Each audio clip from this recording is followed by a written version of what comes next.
What is up, everybody? It is a really cool thing when we get texts or DMs asking, where is Shout? Where is Shout? Well, here's the thing.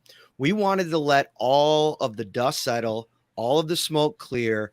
Ryan Talbot was hoofing it back from Arizona today, so we had to wait for a late night episode. I snuck in a fantasy draft really quick, and now we are live with Shout, a Buffalo Bills football podcast, to bring you all of our takes and thoughts on the last 24, 36 hours. The Bills 53-man roster is now official for the most part. We'll get into all of the moves, and who knows, there might be a move here or there that happens over the next few weeks. But for the most part, we got one to sink our teeth into.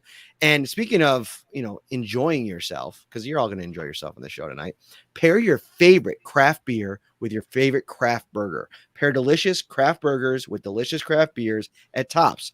Tops has the perfect burger and beer pairing guide. Whether you're soaking up the final days of summer or grilling out before the football game, Tops has something for everyone. The Cobb Salad Burger with a wheat beer. The Monster Munster Burger with a Belgian Pale Ale. How about the Pizza Turkey Burger with an Amber Ale, or the Blue Cheese Chipotle Burger with a Brown Ale? Go over to topsmarkets.com/burgers and beer. Find your perfect combination. What is up, Ryan?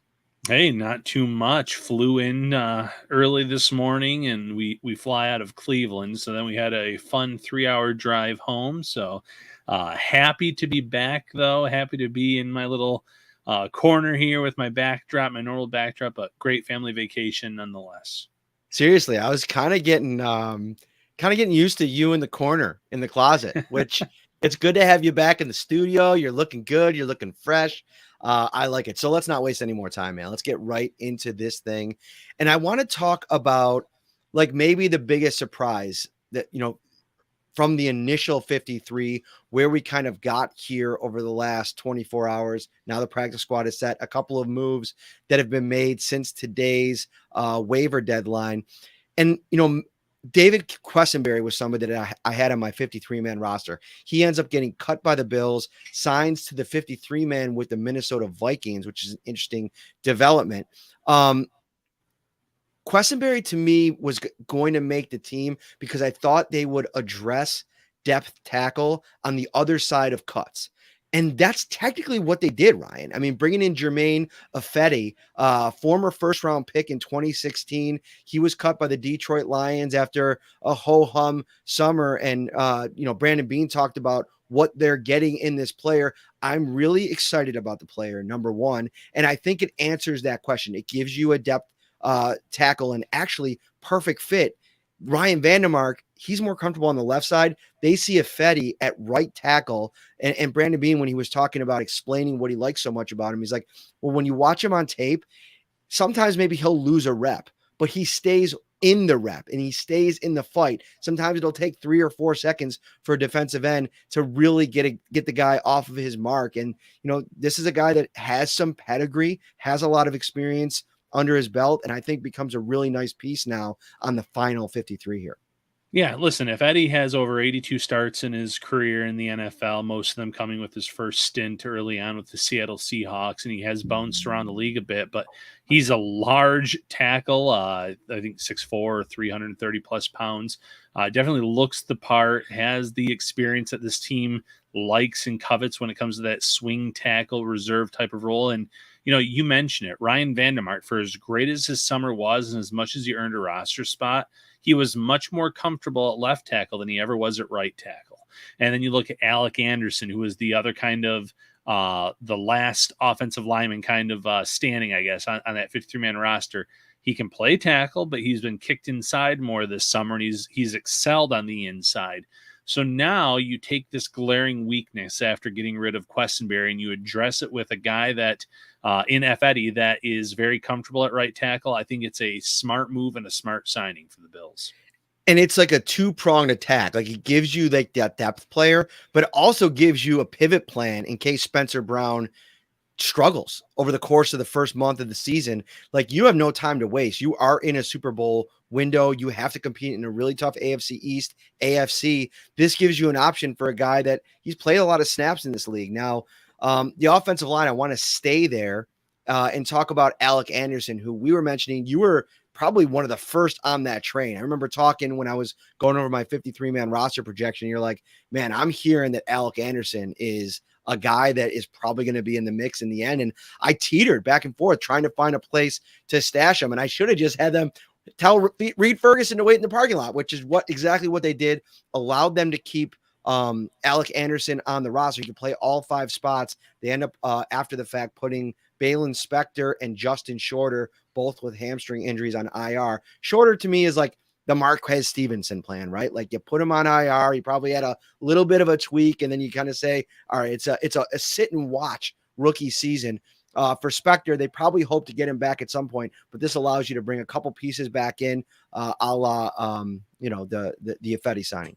Yeah, I really like Alec Anderson. I liked him last year. Didn't think he was ready for the 53-man roster last year, but he did some good things over the summer with the Bills. He showed that he was worth developing and kind of keeping on this roster. And sure enough, just like with Van DeMark, after the Bills were able to get him from the Colts, they spent a whole offseason or a whole season last year with them on the practice squad, building them up, working on their development. And now here in like year 2 of the system, they're making this roster. So one, it's an encouraging sign seeing the growth of Alec Anderson and Van DeMark. It's an encouraging sign for the Richard Garage of the world. A guy who just joined the practice squad today, for instance, that we saw flashes of this summer. It's a good thing to see that this team can develop this young talent and really have them competing for a role in this offense going forward, maybe the next year with the case of Garage, and like we saw with Anderson and Van DeMark this year.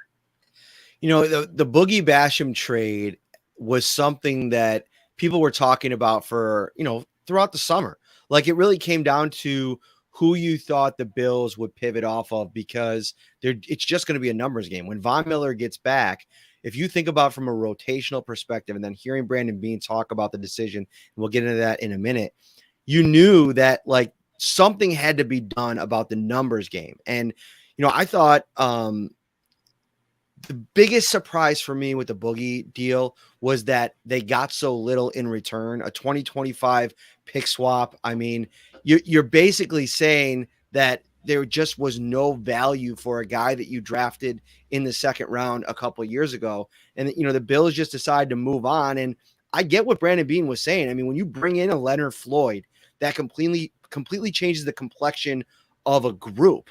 I was talking to Shaq Lawson at his locker today about Kingsley Jonathan and, just about the Boogie trade in general, just to get his, as a vet, like some of the feedback. He's like, I've never been in a room like this with this many former first and second round picks. It's an unbelievable collection of talent that was just duking it out all summer.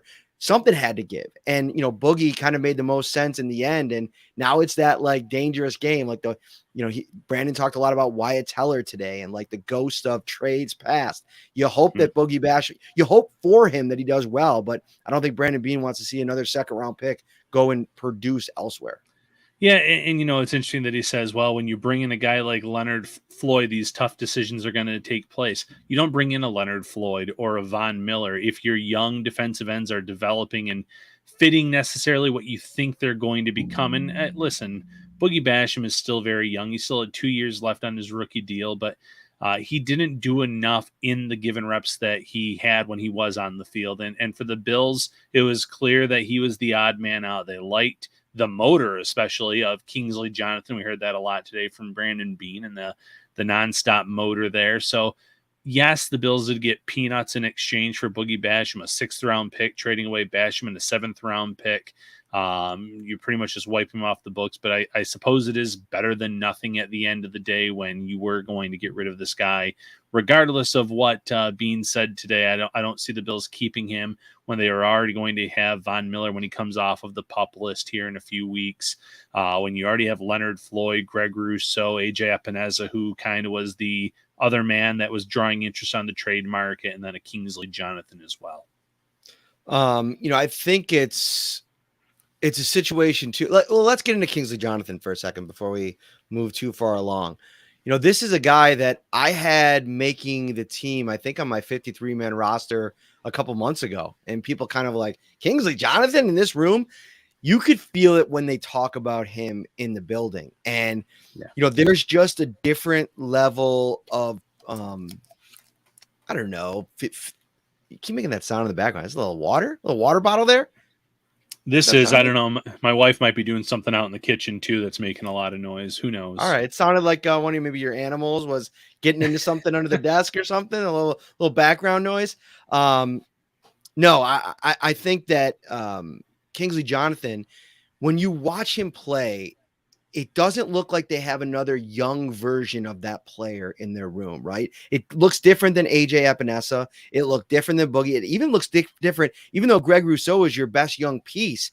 It looks different when Jonathan is rushing the passer. I mean, this explosiveness and getting a chance to talk to him, like the extensive basketball background. He said something interesting today, and I'm writing about him for tomorrow.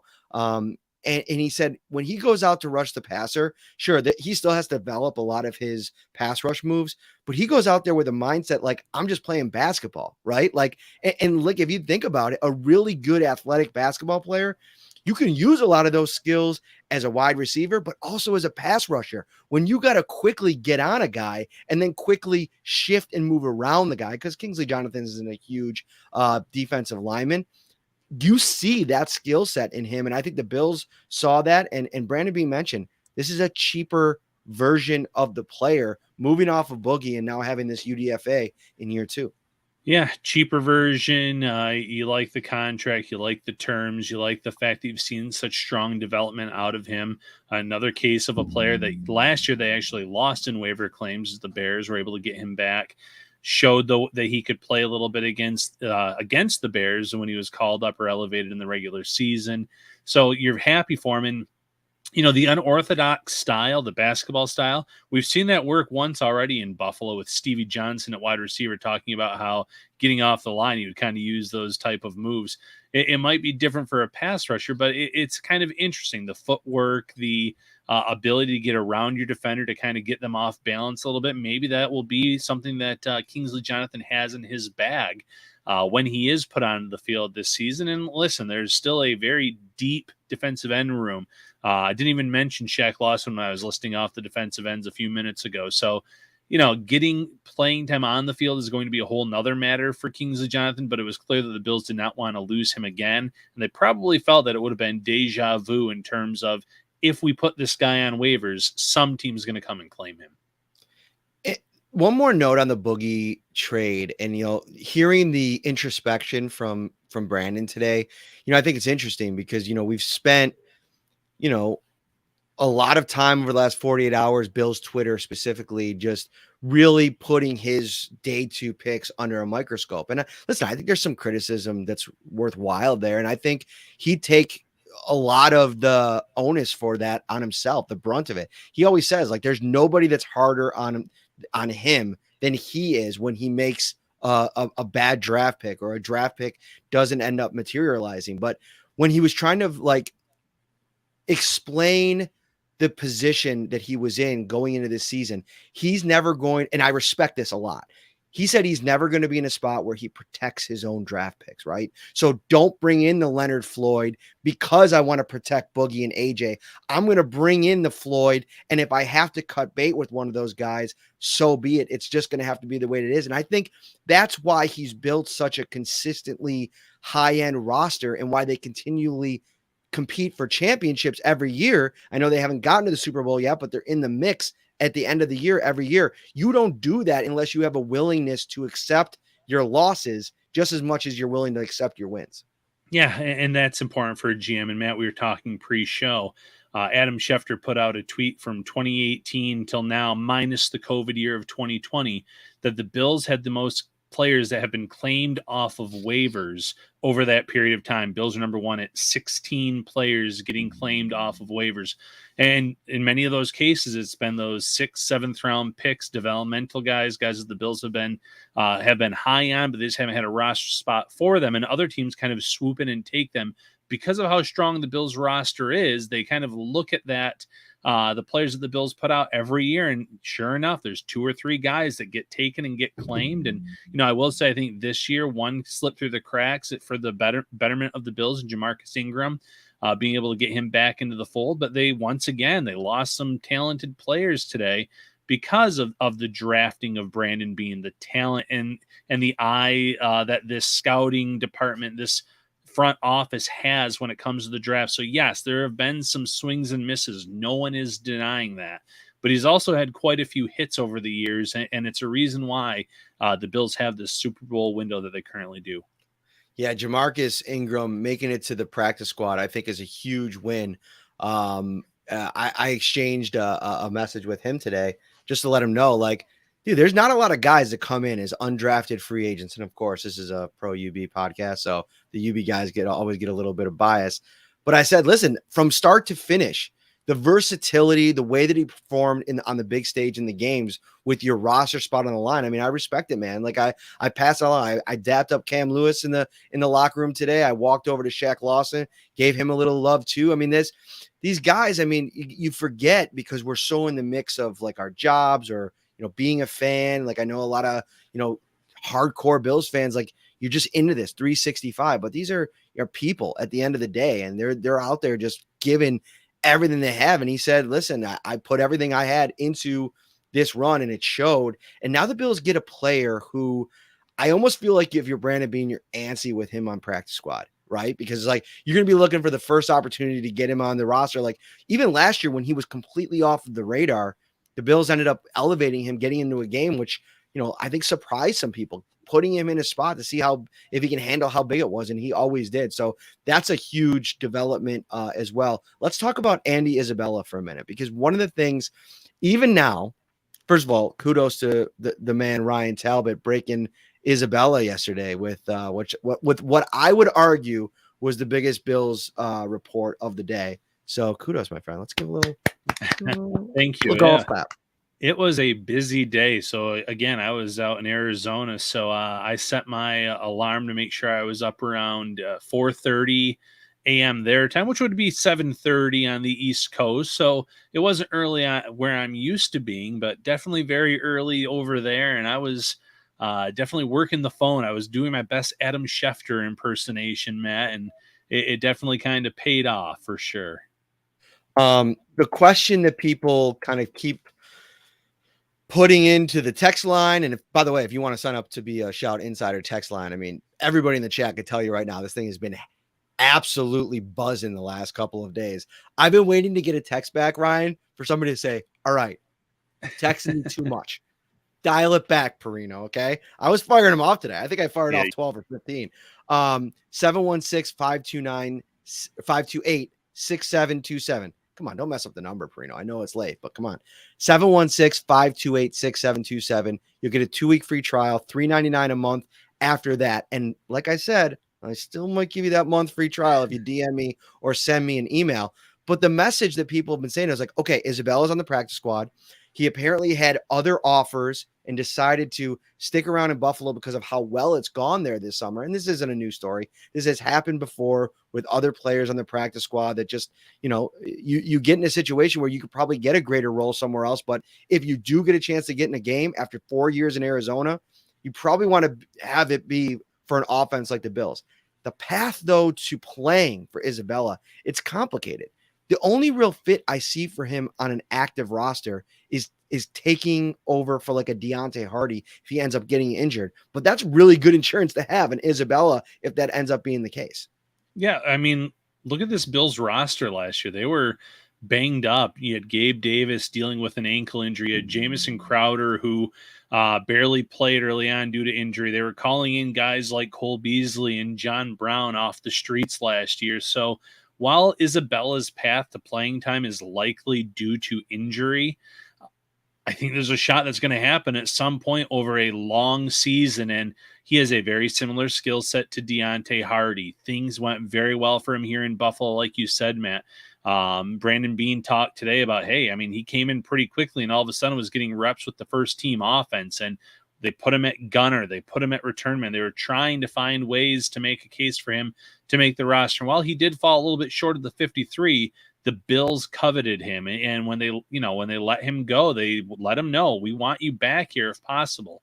My understanding is he had about 7 or 8 other offers on the table for practice squads. And I don't know those specific teams, but I think he probably feels how quickly he got acclimated to this offense, how much he already maybe developed a rapport or chemistry with Josh Allen, the fact that he could see himself getting elevated at some point this year, all of that probably weighed into his decision to say, I'm going to stay here in Buffalo because let's face it, these first few years of my career in Arizona, last year in Baltimore, hasn't really panned out. And you only get so many stops in the NFL before teams kind of move on in general. So I think this is a big spot for him to be in.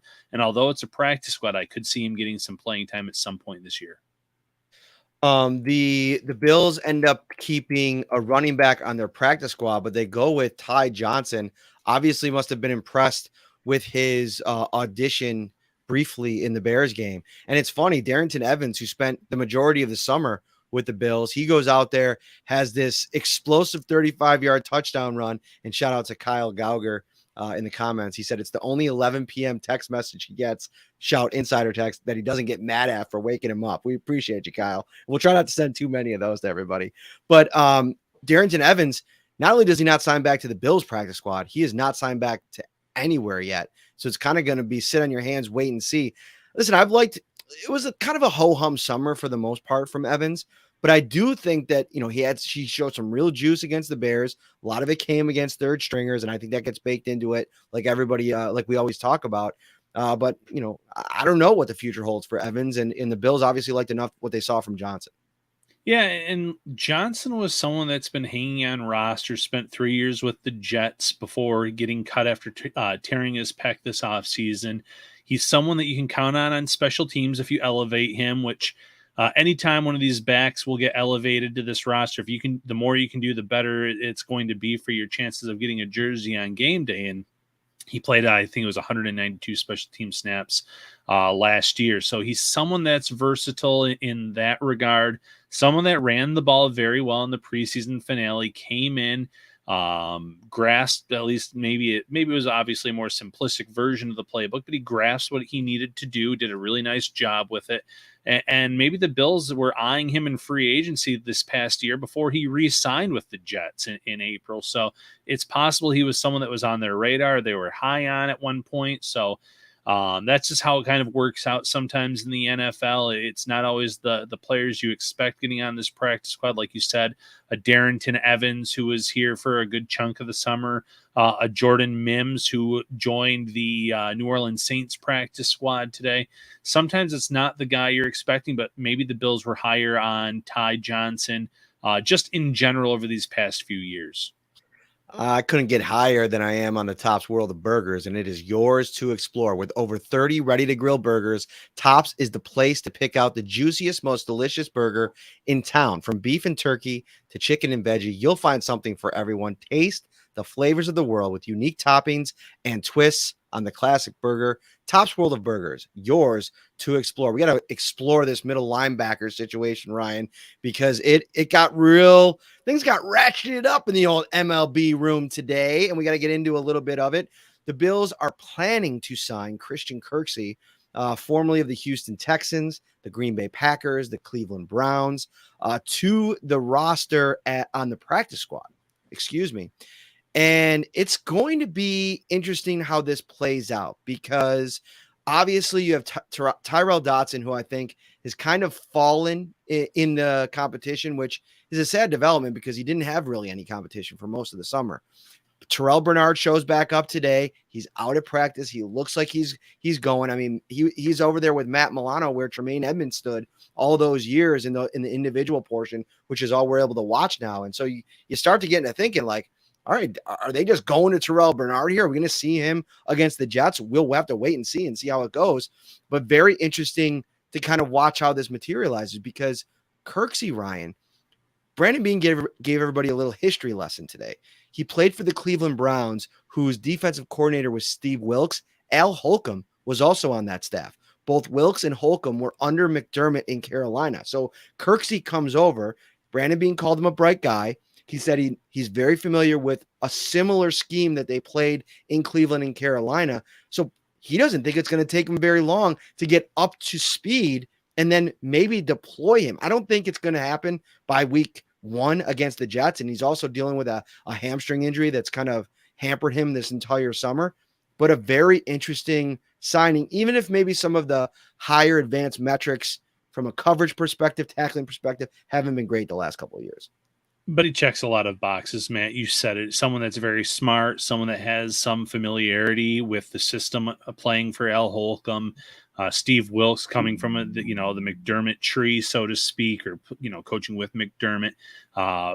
Former teammates with Micah Hyde and Jordan Poyer, so he's going to get comfortable really quickly in this locker room.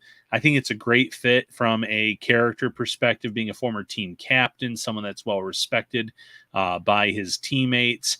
And he has the experience that right now the Bills are kind of missing. They kind of walked away from AJ Klein, cutting him.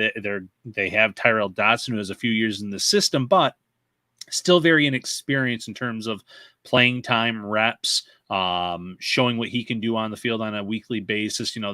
There's high expectations for that middle linebacker job, and he did not have the most impressive preseason. So although he's going to start week one as the Bills middle linebacker, the heat's on, so to speak, with Christian Kirksey waiting in the wings on this practice squad, prioritizing winning over everything else, knowing that if the Bills continue to struggle at that position, it's just a matter of time before he doesn't just get elevated from the practice squad. He gets signed to the main roster and someone else gets let go, and that becomes his job. So the pressure's on Tyrell Dodson. It's on Terrell Bernard to a lesser extent, who's coming back from a hamstring injury of his own, because if neither of them can answer the bell, Kirksey is going to be that next man up.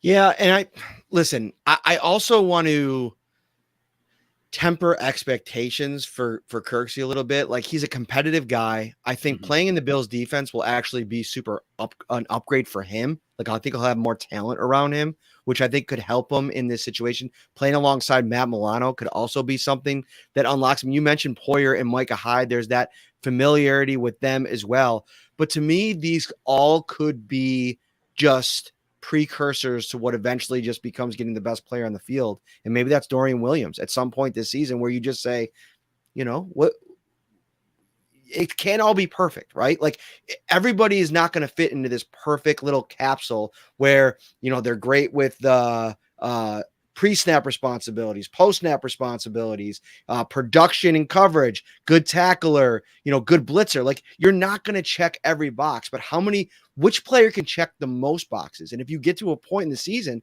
where you have two or three of these other guys that aren't getting the job done, then turn the job over and just see what it looks like, at least for a little while, with Dorian Williams. Yeah, I'm all for that, Matt, and starting the transition to just letting him play middle linebacker. I would be all for it if that's what the Bills decide to do. Get him those reps, get him those snaps there, let him get comfortable, and at some point during the middle of the season, kind of hand it off to him. Kirksey gives you that insurance policy, though, in terms of the veteran presence. Like you said, it's not going to be perfect with Kirksey out there either.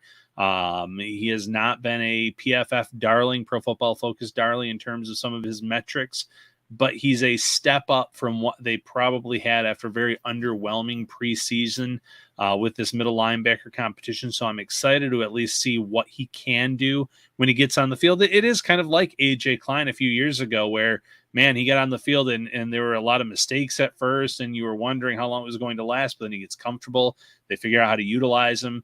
They start blitzing him a little bit, playing him in different ways. I'm not saying that's what Kirksey's role is going to be, but I think that he is kind of a stopgap until Dorian Williams is ready, or until the Bills can come up with a really solid plan there for that position, where I think maybe that's the one area where you look at this roster, that's the biggest question mark going into the regular season. Mm-hmm. I think this is probably the end of the line for AJ Klein, a guy that, has had a lot of meaningful, I don't want to even say snaps, but impact on the Bills over the years since he came with a couple years ago, played for Sean McDermott in Carolina. I thought, made things at least a bit interesting as the Bills were just losing linebackers left and right over the course of the summer. But I think, Ryan, what we saw was just a player that athletically has lost enough to where I don't know if you could even trust him in a game to play an extended amount of time. And I almost feel like over the summer, he'll ramp up, right? He'll get back to a place where you can at least depend on him in spurts as a depth linebacker. And I don't know, maybe the Bills just saw it where, all right, we're going to cut him because there just isn't enough left in the tank. Same with a David Quessenberry that, you just move in a different direction because it's not meeting the minimum standard that you need for them to be effective on the field. Yeah, Father Time is undefeated, and AJ Klein out there at times, looked like he had clearly lost a few steps. There was one play in the final preseason game where it looked like he was well behind the play, and almost looked like he was covering a different play altogether at one point. So it wasn't very good at times. And as much as this coaching staff respects him, respects the amount of work he's put in for them throughout his career, you have to know when it is time to move on from certain veterans. And after seeing Klein on the field this summer, after seeing how long he sat on that free agent market in the spring, I think they realized that this is probably the end of the road for him, at least here in Buffalo. So let's get to quarterback real quick too, because the Bills bring back Kyle Allen. And, I felt like Brandon Beane today was a bit lukewarm on Kyle Allen. He said he did some good things. There was obviously some things that weren't as good. And, he said he referenced the conversation he had with Case Keenum last year, where Case didn't really, even a veteran like Keenum, who'd been in the league over a decade, said he didn't feel like he even really had a strong grasp of the playbook, the offense, till like midpoint of the season. So I think that in the back of their head, they're like, all right, the only place you can go with Allen is probably up from here. But he didn't mince words. He said they're probably bringing in some competition for him. You look at that last spot on the practice squad. They say that he said that they're kind of working on something right now. And I'm kind of thinking like, Matt Corral is a name that's kind of out there, right? Because he just got released. I don't know if he signed on with anybody yet. If he did in the last couple hours, I missed it. He'll have to go through waivers. So he'll have to go through waivers until noon tomorrow. One name, though, Ryan, that I thought was interesting, and let me know your thoughts on this. Jordan Ta'amu, the former Ole Miss quarterback, he got released by the Minnesota Vikings a couple days ago. Got some athleticism to his game, if I remember correctly, the connection to Dawson Knox.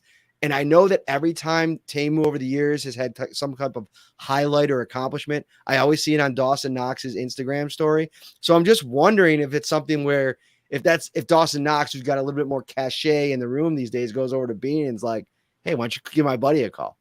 Yeah, I could see it because, again, this is a practice squad spot. This is an evaluation type of role where give this guy a portion of the season, see if you like him. And if not, you can bring someone else in. I heard of at least one other quarterback that they showed some interest in at one point based on who is available on the market, but they do seem like they're heading in the direction for someone specific, and maybe it is Jordan Ta'amu. I'm not quite sure. He played in those developmental leagues recently, in addition to being with the Vikings at training camp. He's been in the XFL. He's made some plays at times, and he is mobile, and he does have a decent arm. So for a practice squad role, you can definitely do worse. I know that Bills fans had their whole list of players that they wanted to see them sign to the practice squad today. That usually those players went back to their other teams. A Will Grier signed elsewhere. And now that you look, there are still some veterans out there. I believe Colt McCoy is still available. I don't think he's signed anywhere quite yet. But going with a younger option, seeing what they can do in this system is never a bad idea. And Ta'amu's not a rookie or in his early 20s or anything like that, but he's about Dawson Knox's age. There's still plenty of good football left in him if they can bring him along, develop him, and maybe get him to push Kyle Allen eventually maybe for that quarterback 2 spot. Another little bit of an update, offensive line. This was a hot topic of conversation, and Cam Miller with a good update there with Matt Barkley. I didn't see the specifics of his injury, so I don't know if that's out there yet, but he is done for the year. The Bills put him on injured reserve with the elbow injury.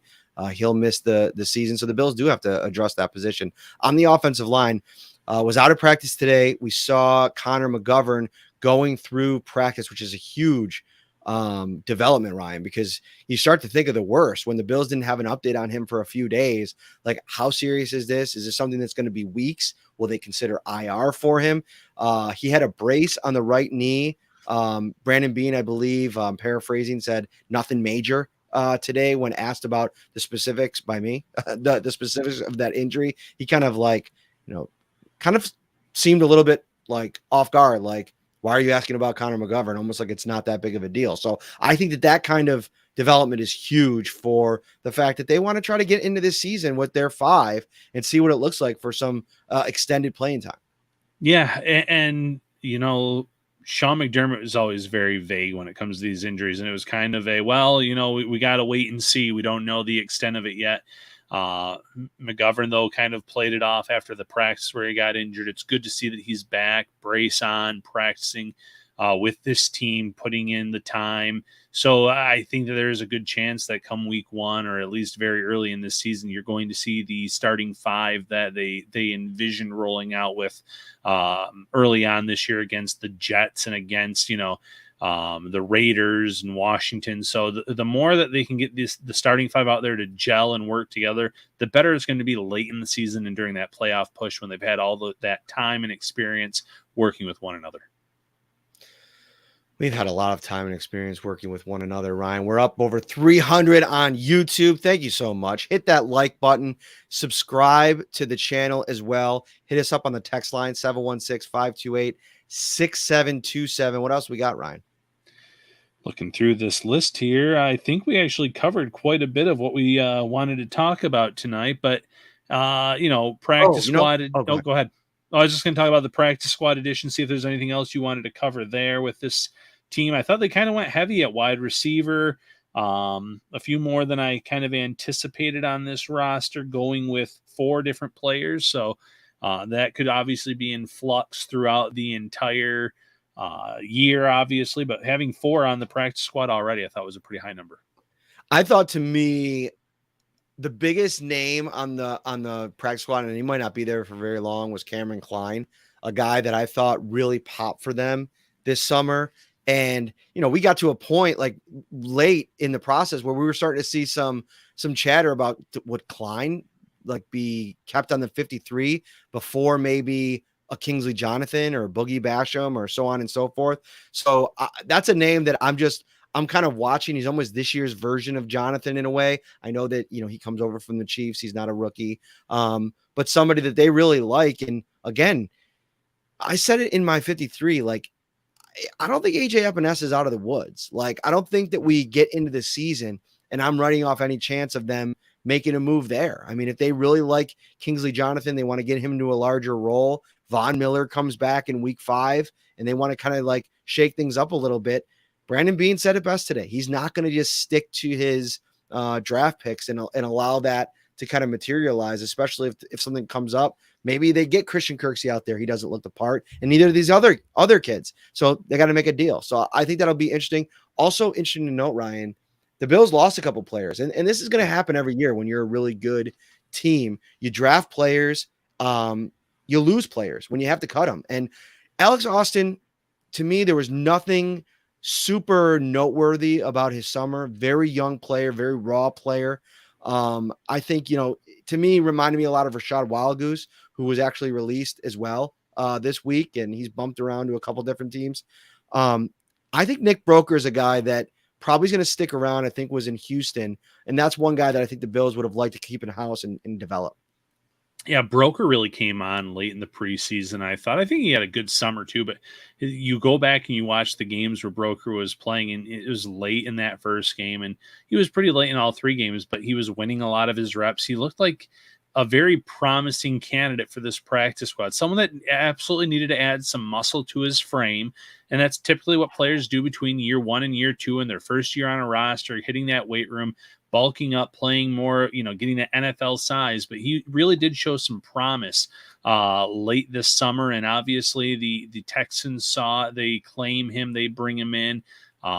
You mentioned Alex Austin. So this plays a part in it. The Bills draft these guys late in round 7.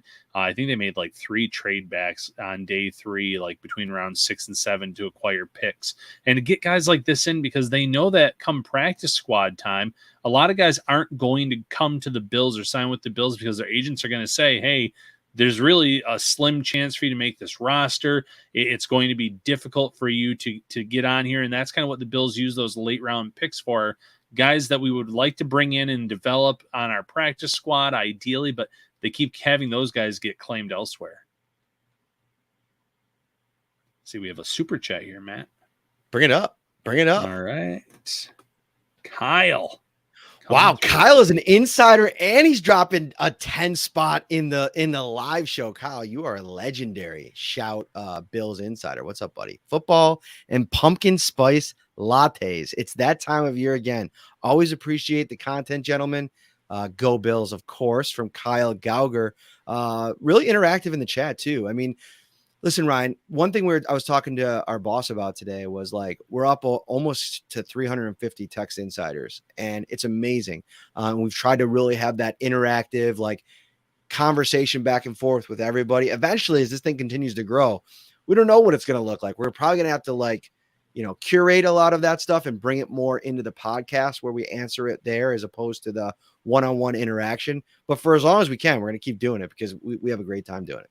Yeah, and like, you build those relationships with the Bills fans. I always look forward to responding to questions. That a lot of great questions come through there throughout the week, sometimes right after we've done a live show, so we kind of respond directly to them. Loving this Bills insider text line, Matt. And I'm loving the fact that you could quench your thirst for savings by heading over to Tops. Get $5 in cool cash. Get 1 point for every $1 you spend on the brands that you love right now for a couple more days until September 2nd. Pepsi, Mountain Dew, Polar, Gold Peak, Gatorade, Tim Hortons, Red Bull, and Dunkin', and many more. Every 35 points is equal to $5 in cool cash. Ask your cashier to redeem your points for a coupon offer your next shopping trip. Ryan, we're going back to Wingnuts, and actually, we're not only going back to Wingnuts, we are going to room 40 and Wingnuts in Amherst, 1402 Millersport. Boom. It's coming September 16th. Tell them about it. Yeah, cannot wait. New location, Bills Mafia. If you have not been to Wingnuts yet, join us at their new location near UB. Great spot. A Marriott nearby if you're coming from out of town for that home opener. So join us that Saturday night for some outstanding wings, best wings in Buffalo, and our live Shout podcast. We go there at least once a month throughout the entire calendar year. So join us for our first show at their new location. Yeah, so the room 40 thing, it's funny, it's a little joke, but there's actually a room 40, like room 40 at Wingnuts. They actually made one, so you can go see it. Also in the comments, some people like want you to get in on the transitions, and I gotta let them in on a little secret. Ryan's not about that transition life, okay? Ryan's not about that reads life either. We got some feedback on one of your reads that said it was a little stiff. Ryan, a little stiff. We gotta loosen you up a little bit, my friend. Yeah, well, I've heard a little bit stiff. I've heard some other reviews, so I definitely have to work on my transition game for sure.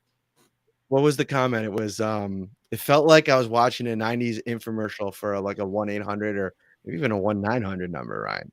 I'm charging. I'm not going for those 1-800 rates, man. I'm going I'm charging per minute. So at least I had that going for me. Well worth the price, my friend. All right, he's Ryan Talbot. Oh boy, it's deteriorating in the comments. I'm Matt Parrino. This was the Shout Podcast Wednesday night edition. I don't know when we'll be back. The Bills are off all weekend. I think we're going to take a long weekend as well. We'll be back early next week to get it locked and loaded for the Jets. Maybe we'll do something over the weekend. We'll see. All right, everybody, take care.